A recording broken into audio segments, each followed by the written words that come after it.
Hi, I don't think you've ever seen a manga like this before. I love it. Enjoy. It's summer outside. His name is Shinomiya Hokage, and he's a third grader. Right now, he's studying for his exams. When summer vacation starts, that will be the beginning of survival.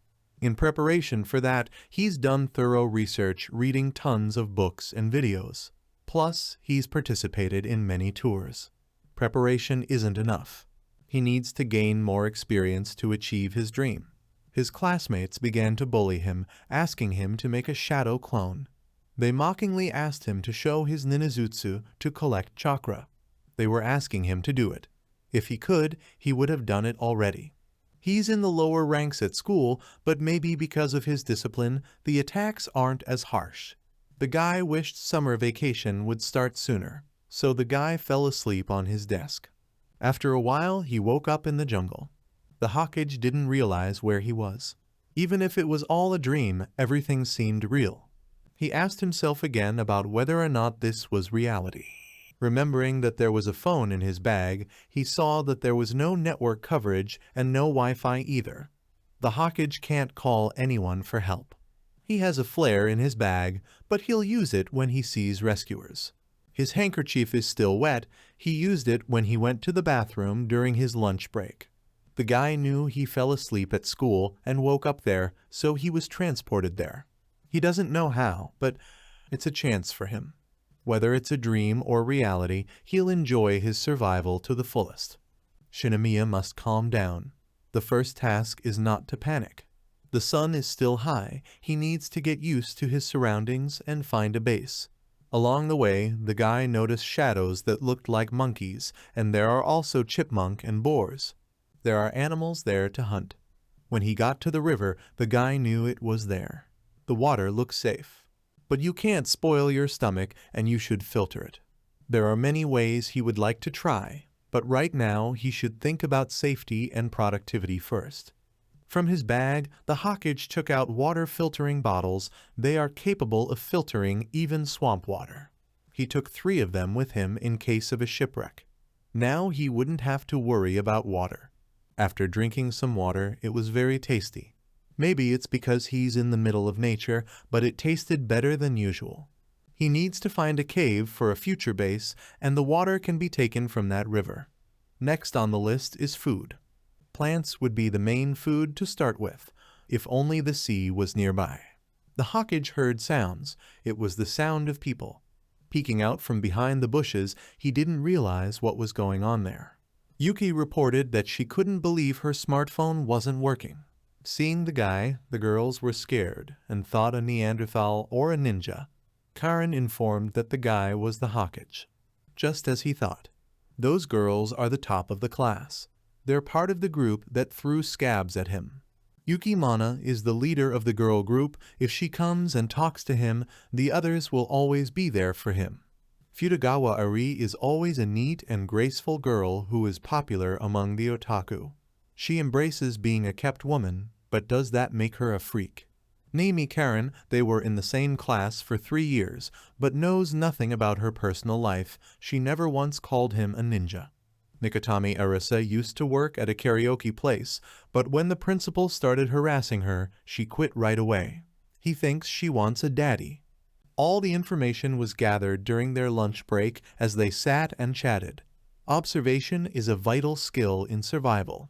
Futagawa explained that they were lying there when they came to. She woke up in front of the cave. Arisa, noticing the ninja knife in his possession, informed him that it was scary. To which the guy replied that since he was a survivalist after all, he had different things in his bag. Nimi reported that she had seen the guy reading a pamphlet about a desert island. The Hokage remarked that she was extremely observant. Yuki explained that since the ninja was here, the other boys were here too. Riito or Byakuya, for example. Eri asked about where they were then. Karen said it would be best to stay close to the Hokage for starters. Eri explained that he called himself a survivalist. Arisa informed that he also carries a knife, to which Yuki only confirmed what she said. The leader turned to the boy and informed that he would definitely be on their team. The Hokage informed that he was fine with that, but would go his own way if they were fine with it then. With so many people, their productivity would also increase. Nikotami asked the guy about doesn't ninja have more love desires. This question came as a shock to the guy. The girl went on to say that boys are happy when they are surrounded by girls, to which the guy replied that he has some desires. It's normal to hear weird discussions about it. The Hokage informed her that he didn't think they had time for such a thing. Karen only asked about the sea, to which the guy replied that he will lead them to the cave before they start searching for the sea. Arisa reported the whole suggestion of writing sauce in the sand. Yuki replied that Arisa is so smart. The girl needs seaweed about the ocean.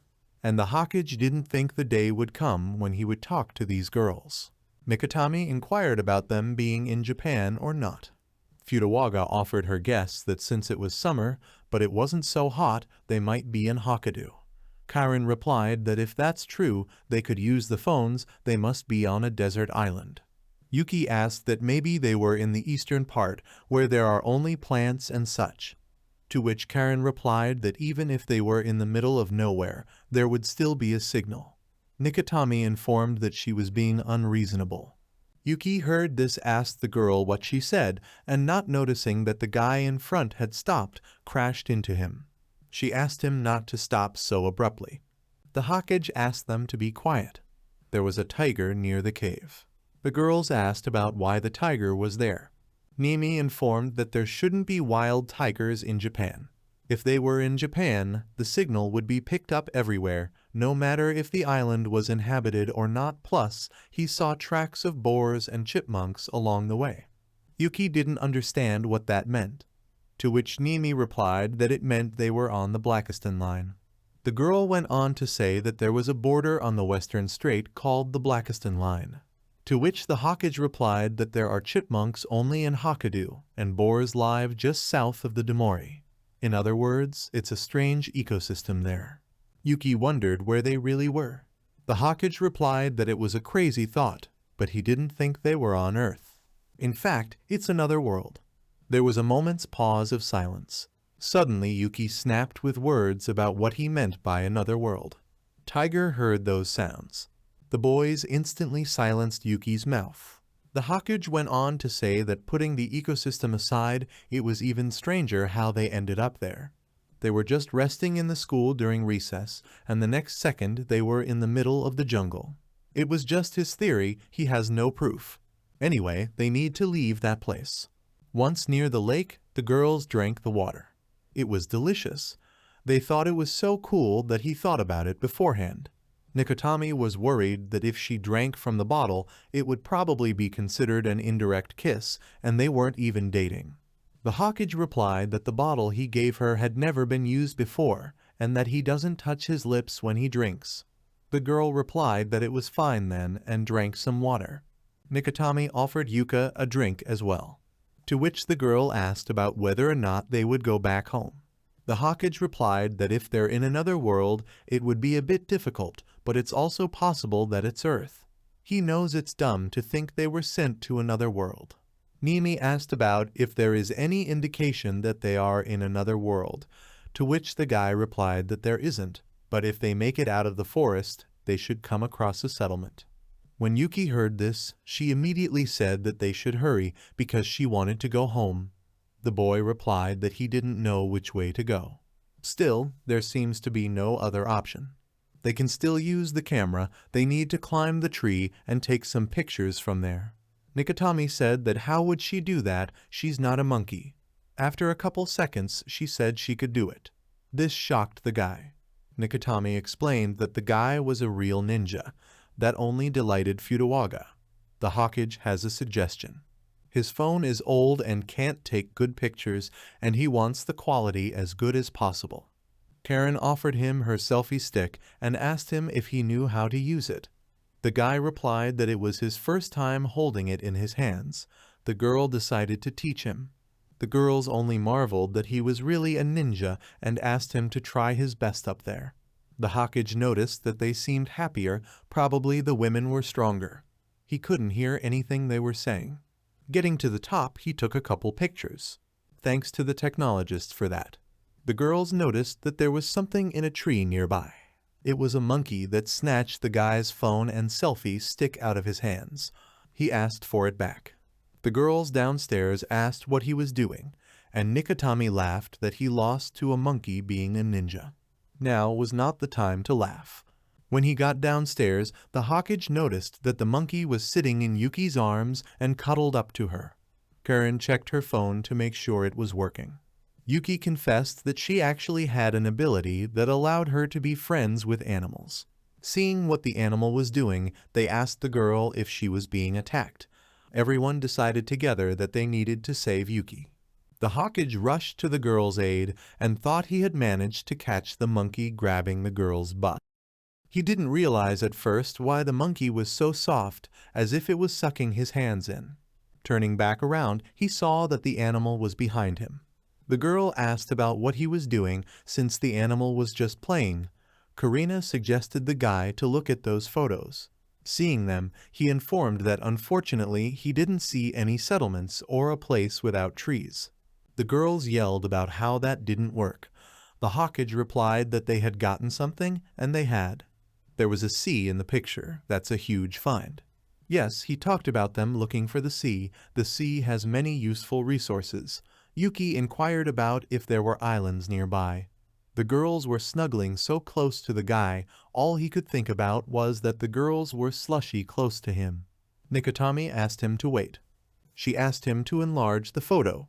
It seemed to them that there was an island there. She thought about the fact that after all, they could improve the quality with an app. Having done such a manipulation, they could indeed see the island. It was definitely him. The Hawkage was surprised that they had found it. Yuk looked at the photo. She turned to the Hawkage. The girl asked about something good, right? To which the guy replied that yes, it was. If their island is uninhabited, then there's a chance that there are people on it, if they're not in another world after all. That meant their chances of rescue increased. Moving by compass, they found the direction of the sea, since they can use a compass without a net. Nikatami made a cognizance for orientation and asked the guy if it was okay, to which he replied that it was. Yuki asked why they needed an orientation if they had a compass. The Hawkage replied that it was in case the phone broke or ran out of battery. Yuki surprisingly continued to ask about the fact that he brought so many things with him but not a compass. He used the compass in his phone, that's why he forgot. The girls laughed, calling him a stretch. Futagawa approached the guy and asked about what he was thinking. He replied that he was thinking of appropriating the Tierga cave for himself. She asked about him wanting to defeat the Tieg. That's the problem, he doesn't know how to swing a knife, he never learned how to use it. The girl asked about what he would do then, or if he hopes he won't be around. Since they are here, they should find a way to confront them.